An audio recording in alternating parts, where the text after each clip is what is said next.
അങ്ങനെ ഒരു വിധത്തിൽ ആദർശിന്റെയും നയനയും ആയിട്ടുള്ള പ്രശ്നങ്ങളെല്ലാം ഒതുങ്ങുന്നുണ്ട്. ദേവയാനിയും നയനും തമ്മിൽ സ്നേഹത്തിലാണ് എന്നുള്ള കാര്യം ജാനകി, ജലജ, അനാമിക, അഭി എന്നല്ലാതെ മറ്റെല്ലാവർക്കും അറിയാട്ടോ. ബാക്കി എല്ലാവർക്കും കാര്യങ്ങൾ അറിയാം, ഇവര് മാത്രം അറിയുന്നില്ല. അങ്ങനെ ഇവര് തമ്മിൽ നല്ലൊരു ബോണ്ടിങ്ങില് അങ്ങ് പോയിക്കൊണ്ടിരിക്കുകയാണ്. അങ്ങനെ കമ്പനിയില് ആദർശ് വരാൻ നേരത്ത് കുറച്ച് പണവുമായിട്ട് വരുന്നുണ്ട്. റൂമിൽ വന്നിട്ട് നയനോട് പറയുന്നുണ്ട്, നയന ഇത് 1 കോടി രൂപയുണ്ട്. അയ്യോ ആദർശേട്ടാ, ഈ പൈസ എന്തിനാ ഇങ്ങോട്ടേക്ക് കൊണ്ടുവന്നത്? നാളെ ബാങ്കിലേക്ക് അടയ്ക്കാനുള്ളതാ.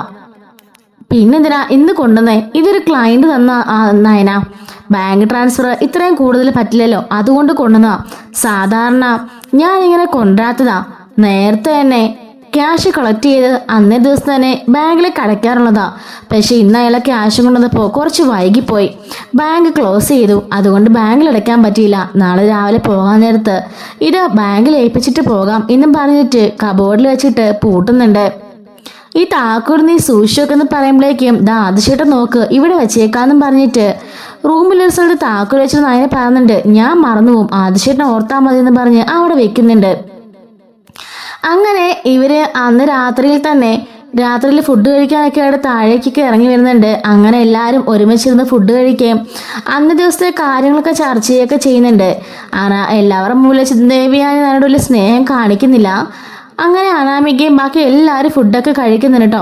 അങ്ങനെ എല്ലാവരും പോയി കിടന്ന് ഉറങ്ങുകയൊക്കെ ചെയ്യുന്നുണ്ട്. അങ്ങനെ രാവിലെ നയനയും ആദർശും കുളിച്ച് റെഡിയാവാണ്. അങ്ങനെ ഓഫീസിലേക്ക് പോകാൻ വേണ്ടിയിട്ട് ഇറങ്ങുന്ന സമയത്ത് ആദർശനോട് നയന പറയുന്നുണ്ട്, പണം എടുക്കുന്നില്ലേ, അടച്ചിട്ട് പോകാമെന്ന് പറയുമ്പം അത് ശരിയാ, പണം എടുത്തോണ്ട് പോകാം, പിന്നെ അതിന് വേണ്ടിയിട്ട് വരേണ്ട ആവശ്യമില്ലെന്ന് പറഞ്ഞിട്ട് ആദർശ താക്കോലും എടുത്തിട്ട് കബോർഡ് തുറക്കുന്നുണ്ട്. ആദർശം നയന ഞെട്ടിപ്പോവാണ്. കാരണം പണം കാണുന്നില്ല, ആ പെട്ടിയുടെ കൂടെ തന്നെ പണം കാണുന്നില്ല കേട്ടോ. ആദർശ് പറയുന്നുണ്ട്, ഈശ്വര ഇവിടുന്ന് പണം അവിടെ പോയി. അയ്യോ ആദർശേട്ടാ, ആദർശേട്ടനല്ലേ വെച്ചത്, ഞാൻ അപ്പോൾ തന്നെ പറഞ്ഞല്ലേ, പിന്നെ പണം അവിടെ പോയി എന്ന് ചോദിക്കാണ്. ഇന്നലെ അതിന് നമ്മൾ രണ്ടുപേരും ഒരുമിച്ച് തന്നെ ഉണ്ടായിരുന്നല്ലോ, സന്ധ്യയല്ലേ കൊണ്ടുവന്നപ്പോൾ. അതിനുശേഷം നമ്മൾ കഴിക്കാൻ താഴേക്ക് ഇറങ്ങിപ്പോയിട്ട് രണ്ടുപേരും ഒരുമിച്ചല്ലേ കയറി വന്നത്. രാത്രി നമ്മൾ കിടന്ന് ഉറങ്ങി, രാവിലെ എഴുന്നേറ്റ് രണ്ടുപേരും പോകാൻ റെഡിയായി. ഇതിനിടയ്ക്ക് എന്താ സംഭവിച്ചത് മനസ്സിലാവുന്നില്ലല്ലോ എന്ന് ആദർശ് പറയുന്നുണ്ട്. നയനെ പറയാണ്, ആകെപ്പാടെ ഇതിപ്പോൾ വിഷമമായല്ലോ ആദർശേട്ടാ, നമ്മുടെ മുറിന്ന് കാശ് കാണാതെ പോയി. ഇനിയിപ്പം അവരെല്ലാം കൂടി എന്നെ സംശയിക്കും, എന്നെ കള്ളിയാക്കുമെന്ന് പറയുന്നുണ്ട്. ആദർശ് പറയുന്നുണ്ട്, നിനക്ക് ഇവനെ കള്ളിയാക്കേണ്ട ആവശ്യമൊന്നും ഇല്ലല്ലോ, നിനക്ക് എത്ര പണം വേണമെങ്കിലും ഈ അലമാരിൽ ഇരിപ്പുണ്ട്, ഞാനത് വെച്ചിട്ടുണ്ടല്ലോ, അത് നിനക്ക് എന്തോണം വേണമെങ്കിലും എടുക്കാലോ. പിന്നെ അങ്ങനെ നിന്നെ ആരെങ്കിലും കള്ളിയാക്കാൻ വന്നാലേ അതിന്റെ മറുപടി ഞാൻ പറഞ്ഞോളാമെന്ന് ആദർശ് പറയുന്നുണ്ട്. നയന പറയാണ്, എന്തൊക്കെ പറഞ്ഞാലും അതൊന്നും പരിഹാരം ആവില്ല ആദർശേട്ടാ, എനിക്ക് പേടിയാവെന്ന് പറയുമ്പോഴേക്കും ആദർശ് പറയുന്നുണ്ട്, ഇതെന്തായാലും ആരോ മനഃപൂർവ്വം മോഷ്ടിച്ചതാ. ഇന്നലെ ഇവിടെ പണവും കൊണ്ടുവന്നപ്പോ ആരെങ്കിലും അതിനെക്കുറിച്ച് കേട്ടതെന്ന് ആദർശ് ചോദിക്കുന്നുണ്ട്. നയന പറയാണ്, ഇല്ല ആദർശേട്ടാ, അങ്ങനൊന്നും എനിക്ക് ഓർമ്മയില്ല, നമ്മൾ മുറി വന്നിട്ടല്ലേ സംസാരിച്ചത്, പിന്നെ ഇതിനെക്കുറിച്ച് മറ്റാർക്കെങ്കിലും അറിയായിരുന്നോ? അത് പിന്നെ ഓഫീസിൽ വെച്ച് അച്ഛനും ഇളയച്ചനും പിന്നെ അബിക്കും അറിയായിരുന്നു. എങ്കിൽ ആദർശേട്ടാ സംശയിക്കണ്ട, ഇത് അബി തന്നെ ചെയ്ത പണിയാ. അവൻ അങ്ങനെ ഇത്രയും വലിയ കൂടി തുകയൊക്കെ അടിച്ചുകൊണ്ട് പോവോ? അതിനെന്താ ആദർശിട്ട സംശയം? അവൻ എത്ര വേണമെങ്കിലും അടിച്ചു മാറ്റും. അവനെ ശരിക്കൊന്ന് കുടഞ്ഞു നോക്ക്, അവൻ തന്നെ ആയിരിക്കും കള്ളൻ എന്ന് നയനെ പറയുമ്പോൾ ആദർശ് പറയുന്നുണ്ട്, ശരിയാ, എന്തായാലും ഞാനൊന്ന് അവനെ കുടഞ്ഞു നോക്കട്ടെ എന്നും പറഞ്ഞ ആദർശ് നേരെ അബിയുടെ അടുത്തേക്ക് പോകുന്നുണ്ട്. ഈ സമയം അബിയും ഓഫീസിലേക്ക് പോകാൻ വേണ്ടി റെഡി ആയിക്കൊണ്ടിരിക്കുകയാണ്. അപ്പോഴേക്കും ആദർശ് ഒന്ന് ഡോർ ലോക്ക് ചെയ്യുന്നുണ്ട്. എന്താ ആദർശിട്ടെന്ന് അബി ചോദിക്കുമ്പം ആദർശ് ചോദിക്കാണ്, എവിടെ അബി, പണം എവിടെയും ചോദിക്കുന്നുണ്ട്. പണമോ? ആദർശൻ എന്തായി പറയുന്നേ? എടാ പണം എന്തെന്ന് ചോദിച്ചത്, മര്യാദയ്ക്ക് സത്യം പറഞ്ഞോ. എന്റെ മുറിയിൽ ഇന്നലെ രാത്രി ഞാൻ കൊണ്ടുവച്ച പൈസയാണ്, 1 കോടി രൂപ. രാവിലെ ബാങ്കിൽ എടുക്കാനുള്ള കാശായിരുന്നു, അതെവിടെ പോയി? മര്യാദയ്ക്ക് സത്യം പറഞ്ഞോ, അല്ലെ ഇപ്പൊ ഞാൻ എല്ലാരെയും വിളിച്ചു കൂട്ടും. ആദർശേട്ടാ, ആദർശേട്ടൻ എന്തൊക്കെയാ പറഞ്ഞേ? സത്യമായിട്ടും ഞാൻ എടുത്തിട്ടില്ല. ആദർശിന്റെ വിശ്വാസമില്ലെങ്കിൽ ഇവിടെ ഒക്കെ ചെക്ക് ചെയ്ത് നോക്കിയോ, അല്ലെങ്കിൽ പിന്നെ CCTV ഉണ്ടല്ലോ. ഞാൻ ആ പണം കൊണ്ട് പുറത്തേക്ക് പോയിട്ടുണ്ടെങ്കിൽ അതറിയാൻ പറ്റുമല്ലോ. എന്റെ മുറിൽ എവിടെയെങ്കിലും ഒളിപ്പിച്ചിട്ടുണ്ടോന്നേ ആരെ വേണമെങ്കിലും വിളിച്ചു നോക്കോ, ഞാൻ അത് ഉറപ്പ് തരാം. എനിക്ക് ജനിക്കാൻ പോകുന്നതിന്റെ കുഞ്ഞാണ് സത്യം, ഞാൻ എടുത്തിട്ടില്ല എന്ന് അബി പറയുന്നുണ്ട്. അബി അത്ര നിശ്ചയദാർഢ്യത്തോട് പറഞ്ഞു കേൾക്കുമ്പോഴേക്ക് നമ്മുടെ ആദർശം തോന്നുന്നുണ്ട് അത് അബി അല്ലായിരിക്കുമെന്ന്. പിന്നെ ആരാണെന്ന് ആദർശ് ആലോചിക്കാണ്. അഭി ചോദിക്കാണ്, സത്യമാണോ ചേട്ടാ, പൈസ കാണാതെ പോയോ? അതെ, 1 കോടി രൂപ മിസ്സായി. ഇന്ന് രാവിലെ അത് ബാങ്കിൽ എടുക്കേണ്ട ക്യാഷായിരുന്നു. അതെവിടെ പോയിന്ന് ഒരു പിടിയും കിട്ടുന്നില്ല. രാത്രി മുറിയിൽ വെച്ചിട്ട് ഞാൻ തന്നെ ആഹാരം കഴിക്കാൻ പുറത്തേക്ക് വന്നു. അതല്ലാതെ ഞങ്ങൾ ആ മുറിയിൽ നിന്ന് ഇറങ്ങിയിട്ടേ ഇല്ല. അത് ചേട്ടാ, അപ്പൊ തന്നെ ആരെങ്കിലും എടുത്തതായിരിക്കും, അല്ലാതെ ഞാൻ എടുത്തിട്ടില്ല അത് ചേട്ടെന്ന് പറയുന്നുണ്ട്. ശരി, എന്നാല് ഞാൻ പോയി നോയിക്കോളാന്ന് പറഞ്ഞിട്ട് ആദർശ് അവിടെ നിന്ന് പോവാണ്. അപ്പോഴേക്കും അഭി ആലോചിക്കാണ്, ഞാനല്ലാതെ ഇവിടെ ആരാ വേറെ കള്ളൻ? ഞാനാണല്ലോ സാധാരണ പൈസയൊക്കെ അടിച്ച് മാറ്റാറുള്ളത്. പക്ഷെ ഇത്തവണ 1 കോടി രൂപ ആരായിരിക്കും മുക്കിയത്? ആരാണെങ്കിലും അവരുടെ ലക്ക് തന്നെ. 1 കോടി രൂപ അല്ലേ അടിച്ചു മാറ്റിയിരിക്കുന്നത്. പറയാൻ പറ്റില്ല, പോലീസുകാരെ ഏൽപ്പിച്ചാലേ അവർ ലക്കൊക്കെ പിന്നെ ജയിലിലായിരിക്കും എന്ന് അഭി ആലോചിച്ചുകൊണ്ട് നിൽക്കാണ്. ഈ സമയം ആദർശും നയനയും അനിയും അതുപോലെ അജയനും ജയനും ബാക്കി എല്ലാവരും കൂടി ആലോചിക്കാണ്, ഈ ക്യാഷ് എങ്കിലും എവിടെ പോയി?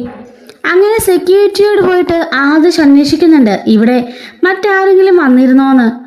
സെക്യൂരിറ്റി പറയുന്നുണ്ട്, ഇല്ല സാർ, ഇവിടെ ആരും വന്നിട്ടില്ല. ഇന്നലെ സാറും അഭിസാറും ഒക്കെയാണ് രാത്രി വൈകി വന്നത്. അതിനുശേഷം ഇങ്ങോട്ടേക്ക് ആരും വന്നിട്ടില്ല. രാവിലെ ആരും ഇവിടുന്ന് പുറത്തേക്ക് പോയിട്ടുമില്ല എന്ന് പറയുന്നുണ്ട്. സെക്യൂരിറ്റി പറയുന്നുണ്ട്, സാറിന് എന്തെങ്കിലും സംശയം തോന്നുകയാണെങ്കിൽ CCTV ചെക്ക് ചെയ്ത് നോക്കിയാൽ അറിയാമായിരിക്കുമല്ലോ എന്ന് പറയുന്നുണ്ട്. ആദർശ് അനിയോട് പറയുന്നുണ്ട്, അത് ശരിയാടാ, നീ പോയി ലാപ്പിംഗ് എടുത്തോണ്ട് വന്ന് പറഞ്ഞിട്ട് ലാപ്ടോപ്പിൽ CCTV ചെക്ക് ചെയ്യുന്നുണ്ട്. അപ്പോഴാണ് ആ ഷോക്കായ കാര്യം ആദർശ് മനസ്സിലാക്കുന്നത്. എന്താന്ന് വെച്ചാല് ആ CCTV ഫുട്ടേജ് ഒക്കെ ആരോ എററാക്കി കളഞ്ഞിട്ടുണ്ട്. അതായത് ആദർശും നയനും, അതായത് അവർ സംസാരിക്കുന്ന ഒരു സമയമുണ്ടല്ലോ, അതിനുശേഷമുള്ള ഒറ്റ CCTV ഫുട്ടേജസ് പോലും ഇല്ല കേട്ടോ, എല്ലാം ബ്ലർ ആക്കിയിട്ടുണ്ട്. അപ്പോഴേക്കും മുത്തശ്ശൻ പറയാണ്, എന്താ ആദർശം ഈ കാണുന്നേ? നമ്മുടെ വീട്ടിൽ തന്നെ കയറി ഇങ്ങനെ ചെയ്യാൻ മാത്രം ധൈര്യം ആർക്കാ?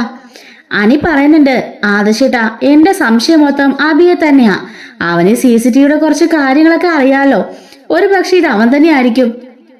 അല്ലടാ, വീടിന്റെ പുറത്തേക്ക് ആരും പോയിട്ടില്ലെന്നല്ലേ പറഞ്ഞത്? അങ്ങനെയാണെന്നുണ്ടെങ്കിൽ ഈ പണം ഇവിടെ തന്നെ കാണണ്ടേ എന്ന് ചോദിക്കാണ്. അനി പറയുന്നുണ്ട്, അങ്ങനെയാണെങ്കിൽ ഇവര് ഈ വീടിനകത്ത് തന്നെ ആ പണം കാണും. ആദർശം പറയുന്നുണ്ട്, അതെ അതെ, എങ്കില് ഈ വീട്ടിലുള്ള ആറ് തന്നെയാണ് കള്ളൻ. എന്തായാലും അവരെ കണ്ടുപിടിക്കണം. മുത്തശ്ശൻ പറയുന്നുണ്ട്, നീ അബിയുടെ മുറി നോക്കിയോ? ഞാൻ മൊത്തം നോക്കി. ജലജല മുറി നോക്കിയോ? ഇല്ല. അപ്പച്ചിയുടെ മുറിലേക്കൊന്നും ഞാൻ കയറിയില്ല. മറ്റാറ് മുറി സെർച്ച് ചെയ്തില്ല. എങ്കിലേ എല്ലായിടവും സെർച്ച് ചെയ്തോ, അരിച്ചു പറക്കണം. ഈ അനന്തപുരം തറവാടിന്റെ മുക്കും മൂലയും ഇന്ന് അരിച്ചു പറക്കാൻ പോവാ എല്ലാരും കൂടി. അങ്ങനെ വിട്ടാ പറ്റില്ലല്ലോ എന്ന് പറയുന്നുണ്ട്. അങ്ങനെ അനിയും ആദർശും ജയനും അജയനും കൂടിയിട്ട് ആ വീട് ആകെപ്പാടെ അരിച്ചു പറക്കുന്നുണ്ട്. എല്ലാവരും ഹാളിൽ തന്നെ ഇരിക്കുകയാണ്. എല്ലായിടത്തും നോക്കിയിട്ടും ഒരു രക്ഷയില്ല കേട്ടോ. അങ്ങനെ ഒരു വീടിന്റെ പുറംഭാഗം സഹിതം ഗാർഡൻ സഹിതം മൊത്തം ചെക്ക് ചെയ്യാണ്. കാരണം ആരോ CCTV ഒക്കെ കംപ്ലൈന്റ് ആക്കിയല്ലോ. അതുകൊണ്ട് തന്നെ ഇത് പുറത്തേക്ക് പോയാ സെക്യൂരിറ്റി അറിയും. ഇവിടെ എങ്ങാനും തന്നെ കുഴിച്ചിട്ടേക്ക് കാണാമെന്നറിയാൻ വേണ്ടിയിട്ട് എല്ലായിടും ഇവർ അരിച്ചു പറക്കുന്നുണ്ട്. പക്ഷെ ഒരു തുമ്പ് പോലും എവിടെയും കിട്ടുന്നില്ല. ആദർശ് പറയുന്നുണ്ട്, മുത്തശ്ശ, ആ പെട്ടിയുടെ കൂടെയാ കാണാതെ പോയിരിക്കുന്നേ. ഒരു ഓറഞ്ച് കളറുടെ പെട്ടിയായിരുന്നു. അതെവിടെയാണെങ്കിലും എനിക്കറിയണം. അങ്ങനെ നമ്മളെ പൊട്ടന്മാരാക്കിയാൽ ശരിയാവില്ലല്ലോ എന്ന് ആദർശ് പറയുന്നുണ്ട്. ജയൻ പറയുന്നുണ്ട്, എങ്കിലും എന്റെ ആദർശേ, ഇത് എവിടെ പോവാനാ? നിങ്ങക്ക് നല്ല ഉറപ്പില്ലേ? രാത്രി നീ കൊണ്ടുവച്ചതല്ലേ? നയന പറയുന്നുണ്ട്, അതെ അച്ഛാ, കൊണ്ടുവച്ചതാ. രാത്രിയിൽ കൊണ്ടുവച്ചിട്ട് ആദർശത്തോണ്ട് തന്നെ താക്കോൽ വെച്ചേക്കാൻ ഞാനാ പറഞ്ഞത്. അല്ലെങ്കിൽ ഞാൻ മറന്നു പോകുന്നും പറഞ്ഞ് വെച്ചതാ. ശേഷം ഞങ്ങൾ കഴിക്കാനായിട്ട് താഴേക്ക് വന്നു. അത്താഴം എല്ലാം കഴിഞ്ഞിട്ട് ഞാൻ കയറി വന്ന് കിടന്നു. ആദർശേട്ടനും കയറി കിടന്നു. പിന്നെ ഞങ്ങൾ എണീക്കുന്നത് രാവിലെയാ. രാവിലെ കുളിയെല്ലാം കഴിഞ്ഞ് ഡോറ് തുറന്ന് നോക്കുമ്പോഴാണ് പൈസ കാണാത്തവരെ ഞങ്ങൾ അറിയുന്നേ എന്ന് നയന പറയുന്നുണ്ട്. അജയൻ പറയുന്നുണ്ട്, എങ്കിലും ഇത് വല്ല മറിമായായി പോയല്ലോ. എന്തായാലും അറിയണം. ഈ പണം കെട്ടവർ തന്നെ ആയിരിക്കും അന്ന് അനാമികയുടെ മാല കെട്ടതും അതുപോലെ തന്നെ ഇവിടെ എല്ലാ കുറ്റകൃത്യങ്ങൾക്കും കാരണം എന്നൊക്കെ പറയുന്നുണ്ട്. ഇതെല്ലാം അരിച്ചു പറക്കിയിട്ടും എവിടെയും കിട്ടാനില്ലാത്തപ്പോ ആദർശ ഹാളിൽ വന്നിട്ട് പറയുന്നുണ്ട്, മുത്തശ്ശന്റെ കെയർ ഓഫില് ഇഷ്ടംപോലെ പോലീസുകാരുണ്ടല്ലോ, ആരെയെങ്കിലും ഒരാളെ വിളിക്ക്. സംഭവം ലീക്കാവാൻ പാടില്ല. അങ്ങനെ വിളിച്ചിട്ട് ഒരു പോലീസ് ഡോഗിനെ കൊണ്ടുവന്നാലും ശരി, ഇത് കണ്ടുപിടിക്കണം, അല്ലാതെ ഒരു രക്ഷയില്ല എന്ന് പറയുന്നുണ്ട്. അങ്ങനെ നമ്മുടെ അനി പറയുന്നുണ്ട്, അല്ല ആദർശട്ടാ, ഈ CCTV നമുക്ക് റിട്രീവ് ചെയ്തെടുക്കാൻ പറ്റുമോ? ഇല്ലടാ, ആ സമയം കൊണ്ട് തന്നെ അതാരെ കട്ടാക്കി കളഞ്ഞിരിക്കുക. അതിനുശേഷമുള്ള ഒരു വിശ്വാസം പതിഞ്ഞിട്ടില്ല. അല്ലാതെ ഇത് എററാക്കി കളഞ്ഞല്ല, ആരോ പ്ലാൻ ചെയ്തതാ. അതുകൊണ്ട് തന്നെ ആ സെക്കൻഡ് തന്നെ അവരത് കളയുകയും ചെയ്തു. ഈ പണവും കൊണ്ട് ഇങ്ങോട്ടേക്ക് വരുന്ന വിവരം മറ്റാർക്കൊക്കെ അറിയാവുന്ന ആദർശെ ഇന്ന് മുത്തശ്ശൻ ചോദിക്കുമ്പോൾ ആദർശ് പറയുന്നുണ്ട്, അബിക്കും എനിക്കും അനിക്കും പിന്നെ അച്ഛനും ഇളയച്ചനും ഞങ്ങൾക്ക് മാത്രം അറിയില്ലായിരുന്നു എന്ന് പറയുന്നുണ്ട്. അപ്പോഴേക്കും ജലജ പറയുന്നുണ്ട്, അതെ, എന്റെ മകനെ ആരും സംശയിക്കാൻ നിൽക്കേണ്ട. ഇന്നലെ രാത്രിയില് അവൻ ഇങ്ങോട്ടേക്ക് വന്നു. ഇതുവരെ അവൻ പുറത്തേക്ക് പോയിട്ടുമില്ല. അത് മാത്രല്ല, അവന്റെ കയ്യിലെവിടെ ഉണ്ടായിരുന്നെങ്കിൽ ഈ വീട്ടിൽ എവിടെയെങ്കിലും കണ്ടേനെ. അതില്ലല്ലോ. അതല്ലാതെ ആരും അവനെ സംശയിക്കണ്ട, കുറ്റപ്പെടുത്തേണ്ട ആവശ്യമില്ല. സത്യന്റെ ഇടയിലേക്ക് ആ കാശ് വളർന്ന് കണ്ടുപിടിക്ക്. ശേഷം എന്റെ മകനത് ചെയ്തെങ്കിലേ അവനെ ഞാൻ തന്നെ ഈ വീട്ടിൽ നിന്ന് അടിച്ച് പുറത്താക്കും എന്ന് ജലജ പറയുന്നുണ്ട്. അബി പറയുന്നുണ്ട്, ഞാൻ പറഞ്ഞല്ലോ ആദർശേട്ടാ, ഞാനത് എടുത്തിട്ടില്ല. അതുകൊണ്ടായിട്ടൊരു ധൈര്യമായിട്ട് ഞാൻ പറയുന്നേ. എനിക്ക് ജനിക്കാൻ പോന്ന എന്റെ കുഞ്ഞിനെ മേൽ ആണയിട്ട് ഞാൻ പറയാണ്, ഞാൻ എടുത്തിട്ടില്ല. ഇനി ആദർശേട്ടന് വേണ്ടി തീരുമാനിക്കാം. ഞാൻ ഇവിടെ തന്നെ കാണും. എവിടെയെങ്കിലും ആദർശേട്ടൻ തപ്പി കണ്ടുപിടിക്ക്. ഞാനാണ് തെളിഞ്ഞെങ്കിൽ അമ്മ പറഞ്ഞ പോലെ തന്നെ ഞാൻ ആ നിമിഷം ഇവിടെ വിട്ട് ഇറങ്ങിക്കോളാം. എനിക്ക് നിങ്ങൾ 1 രൂപ പോലും തരണ്ട, ജോലിയും വേണ്ട എന്ന് അബി പറയുന്നുണ്ട്. അപ്പൊ ഇവരൊക്കെ ചിന്തിക്കുന്നുണ്ട്, അബി ഇത്രയ്ക്ക് സ്ട്രോങ് ആയിട്ട് പറഞ്ഞെങ്കിൽ അതിലെന്തെങ്കിലും സത്യം കാണുമെന്ന് ഇവർ മനസ്സിലാക്കാണ്. അങ്ങനെ മുത്തശ്ശനാണെങ്കിൽ ആ ഒരു പോലീസുകാരനെ വിളിച്ചു വരുത്തുന്നുണ്ട് കേട്ടോ. അങ്ങനെ അയാൾ വന്നിട്ട് കാര്യങ്ങളൊക്കെ ചോദിച്ച് മനസ്സിലാക്കുന്നുണ്ട്. എന്തായാലും ഈ സംഭവം ഒന്നും ലീക്കായി പോകാൻ പാടില്ല. പക്ഷെ ഈ പണം അതെവിടെ പോയെന്ന് ഞങ്ങൾക്ക് അറിയണമെന്ന് പറയുന്നുണ്ട്. അങ്ങനെ ആദർശം പോലീസും മാറി നിന്ന് കുറെ നേരം സംസാരിക്കുന്നുണ്ട്. അയാളാണെങ്കിലോ വീടിന് ചുറ്റും നടന്നു നോക്കാണ്. എല്ലാം നോക്കിയിട്ട് അയാള് ഈ CCTV ഒന്നും വർക്കാവുന്നില്ലല്ലോ. അതുകൊണ്ട് തന്നെ ഗേറ്റിന് ഉള്ളിലേക്ക് പോയിട്ട് മതിലിന് ചുറ്റും നോക്കുന്നുണ്ട്. ആനന്ദവർ തറവാട് തന്നെ വലിയൊരു മതിലാണ് കേട്ടോ ചുറ്റും. ആർക്കും കയറാൻ പറ്റാത്ത രീതിയിലുള്ള വലിയ മതിലാണ് ചുറ്റുമുള്ളത്. അങ്ങനെ മതിലും മുഴുവൻ പോലീസുകാരൻ നടന്ന് കാണുന്നുണ്ട്. അങ്ങനെ ചോദിക്കുന്നുണ്ട്, 2 സൈഡിലും റോഡാണ്, അതുകൊണ്ട് തന്നെ ഇവിടെ എപ്പോഴും വണ്ടിയും പോകാറുള്ളതാ. അല്ലാതെ ഞാനൊരു കാര്യം പറയട്ടെ, താൻ പറഞ്ഞ പെട്ടിയെ ഈ മോളിൽ നിന്ന് ആരെങ്കിലും താഴെ കിട്ടുകൊടുത്താണെങ്കിലോ? അപ്പൊ ആദർശ് പറഞ്ഞിട്ട്, ശരിയാണല്ലോ സാറ് പറഞ്ഞത്, അങ്ങനെ ഒരു ചിന്ത എനിക്ക് പോയതേ ഇല്ല. പക്ഷെങ്കില് ആ പെട്ടിയിൽ 1 കോടി രൂപ ഉണ്ടായിരുന്നു, നല്ല കനവും ഉണ്ട്. അതിലൊന്നും കാര്യമില്ലടോ, എങ്കിലും എടുത്തറിയാവുന്നതേ ഉള്ളൂ. അപ്പോ ഈ കൃത്യസ്ഥലത്ത് തന്നെ വീഴുന്ന എന്നത്ര ഉറപ്പെന്ന് ചോദിക്കാണ്. പോലീസ് പറയുന്നുണ്ട്, താൻ ആ ടെറസ് കണ്ടോ? ആ ടെറസിന്റെ ഒരു മൂലഭാഗത്തോട്ടാണ് നമ്മുടെ ഈ ഒരു മതില് നിൽക്കുന്നത്. ഇതും അതുമായിട്ട് ഒരു 2-3 അടി വ്യത്യാസം മാത്രമേ ഉള്ളൂ. അതുകൊണ്ട് എത്ര കനമുള്ള പാക്കേജ് ആണെന്ന് പറഞ്ഞാൽ പോലും മുകളിൽ നിന്ന് സുഖമായിട്ട് താഴെ കിട്ടാലേ റോഡിന് ഇക്കരെ എത്തും എന്ന് പോലീസുകാരൻ പറയുന്നുണ്ട്. അതായിരിക്കും ഒരുപക്ഷെ സെക്യൂരിറ്റി പറഞ്ഞത്, പുറത്തേക്കും അകത്തേക്കും ആരും പോയിട്ടില്ലെന്ന്. ഇവിടെ ഉള്ള ഒരാള് തന്നെ ആ പണം പുറത്തുനിന്ന് ഒരാൾക്ക് എത്തിച്ചു കൊടുത്താണെങ്കിലോ? അങ്ങനെ ചിന്തിച്ചു നോക്കിക്കൂടെ? CCTVയിൽ എങ്ങും പറഞ്ഞിട്ടില്ല. വീടിനുള്ളിലും വീടിന്റെ പുറത്തും ഇല്ല. ആരും പുറത്തേക്കോ അകത്തേക്കോ പോയിട്ടും ഇല്ല. അങ്ങനെ നോക്കുമ്പോൾ ഈ ഒരൊറ്റ ഓപ്ഷനെ എന്റെ മുമ്പിൽ കാണുന്നുള്ളൂ. മറ്റേ സൈഡിലാണെങ്കിൽ പോലും വീട്ടിന്ന് ആ വീടിന്റെ ഭിത്തിന്നും ഒരുപാട് ദൂരത്തിലാണ് മതിലുള്ളത്. ആ ഒരു സൈഡിൽ കൂടി ഉറപ്പായിട്ടും ആർക്കും ആ പണിട്ട് കൊടുക്കാൻ പറ്റില്ല. നേരെ താഴേക്ക് വീഴുള്ളൂ. അങ്ങനെ വീണാൽ തന്നെ സെക്യൂരിറ്റിയുടെ കയ്യിൽപ്പെടും.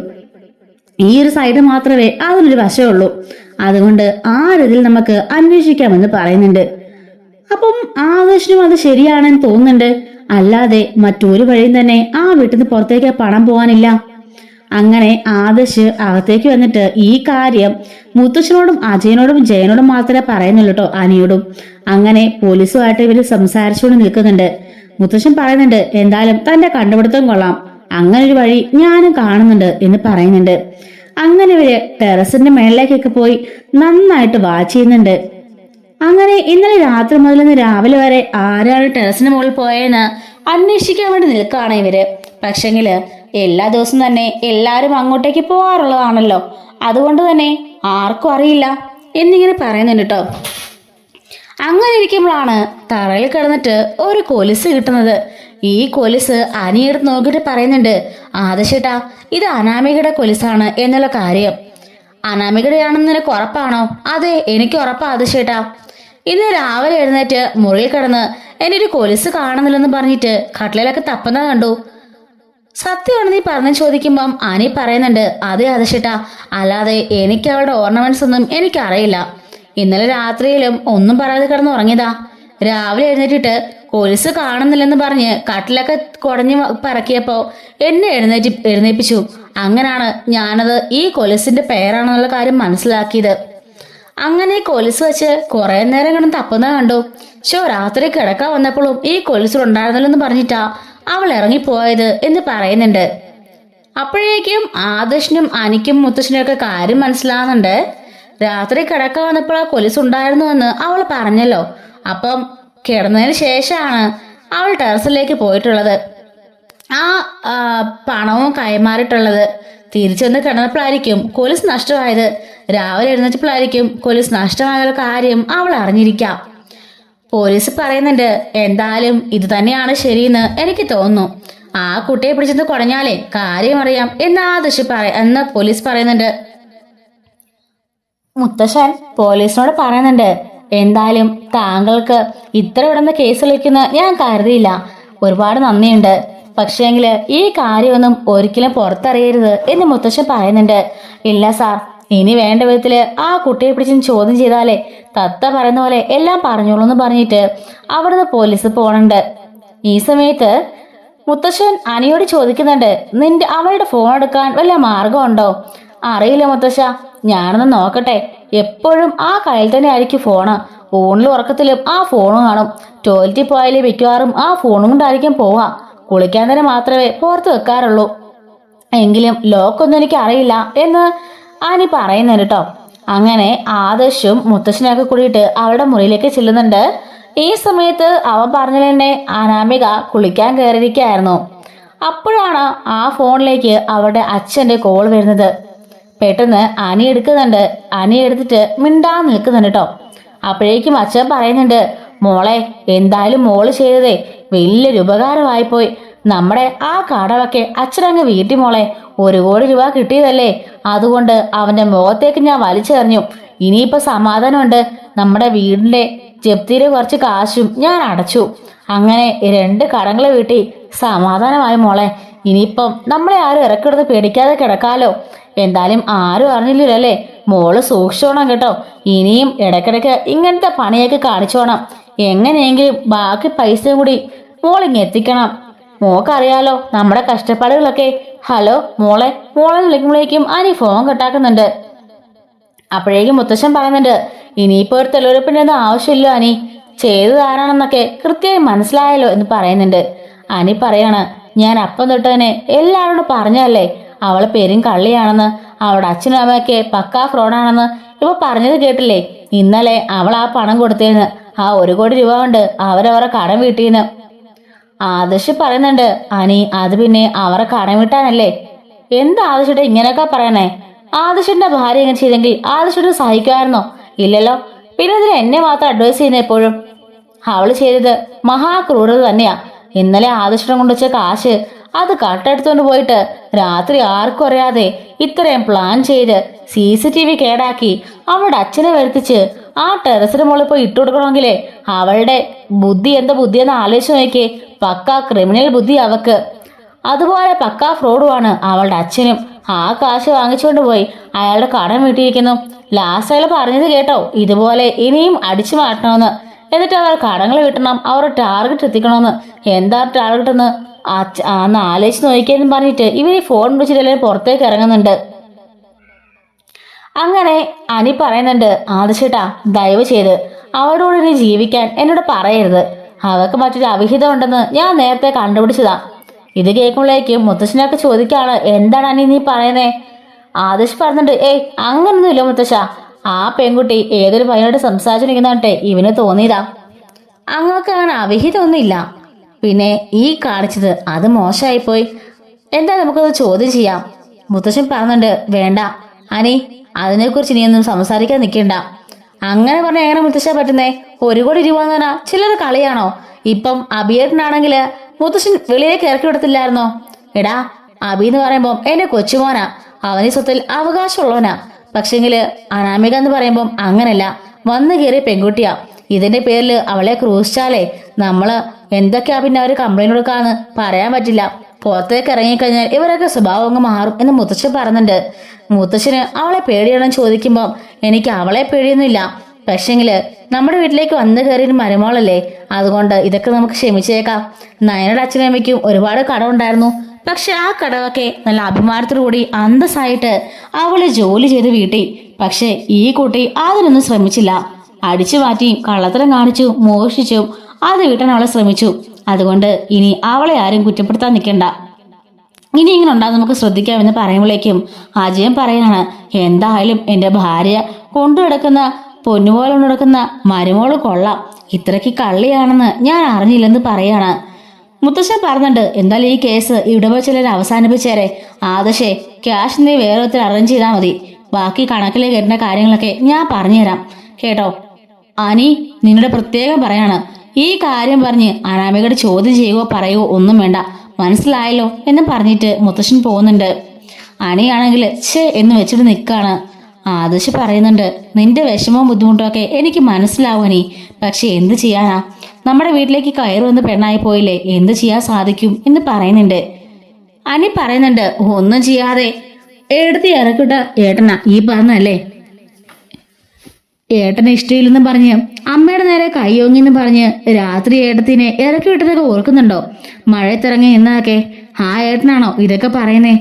ഇത്രയ്ക്ക് ഇവിടെ തെറ്റ് കാണിച്ചിട്ട് പോലും ഏട്ടനൊന്നും അറിയാത്തവർ അഭിനയിക്കല്ലേ? അതൊക്കെ മറ്റൊരു അവിഹിതം ഉണ്ടെന്ന് പോലും ഏട്ടന് മനസ്സിലായി. എന്നിട്ട് ഏട്ടൻ എന്തിനാ ഇങ്ങനെയൊക്കെ സപ്പോർട്ട് ചെയ്യുന്നത് എനിക്ക് മനസ്സിലാവുന്നില്ല എന്ന് പറഞ്ഞിട്ട് അനി സങ്കടപ്പെട്ടുകൊണ്ട് കയറി പോകുന്നുണ്ട്.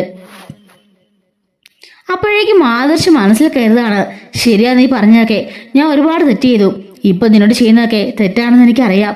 നീ സ്നേഹിക്കുന്ന പെണ്ണിനെ ഒരിക്കലും അംഗീകരിക്കാൻ ഇവിടെയുള്ളവർക്കാവില്ല. അതുപോലെ തന്നെ അനാമിക, നിന്നെ ഉപേക്ഷിപ്പോൾ പുറത്തേക്ക് ഇറങ്ങിക്കഴിഞ്ഞാൽ പണ്ട് നയനെ പോയവളൊന്നും ആയിരിക്കില്ല. നിന്റെ പേരിലും ഇവിടെയുള്ളവരുടെ പേരിലൊക്കെ ഇല്ലാത്ത കേസും കള്ളക്കേസും ഒക്കെ ഉണ്ടാക്കി എല്ലാവരെയും കുടുംബം തന്നെ നശിപ്പിക്കാനുള്ള പവർ അവക്കുണ്ട് എന്നൊക്കെ മനസ്സിൽ ഓർത്തുകൊണ്ട് ആദർശ് ഇങ്ങനെ വല്ലാണ്ട് വിഷമിച്ച് നിൽക്കുകയാണ് കേട്ടോ. അനാമികയാണെങ്കിലോ ഭയങ്കര സന്തോഷത്തോടുകൂടി അച്ഛനെ വിളിച്ച് കാര്യങ്ങളെല്ലാം പറയുന്നുണ്ട്. അവള് ഭയങ്കര ഹാപ്പി ആയിട്ടോ, കാരണം 1 കോടി രൂപ ഒന്നും അറിയാതെ ഒറ്റ രാത്രി കൊണ്ടാണല്ലോ ഉണ്ടാക്കിയത്. അച്ഛൻ്റെ കുറേയൊക്കെ കടങ്ങളും വീട്ടി, ഇനി കുറച്ചൊരു പൈസ ഉണ്ടെങ്കിൽ കടവെല്ലാം വീട്ടി സുഖമായിട്ട് ജീവിക്കാമല്ലോ. അതുപോലെ തന്നെ കുറെ അടിച്ചു മാറ്റിയാൽ കാമകന്റെ കൂടെ പോവാലോ. അങ്ങനെയൊക്കെ ആലോചിച്ച് സന്തോഷത്തോടെ ഇരിക്കുകയാണ് നമ്മുടെ അനാമിക.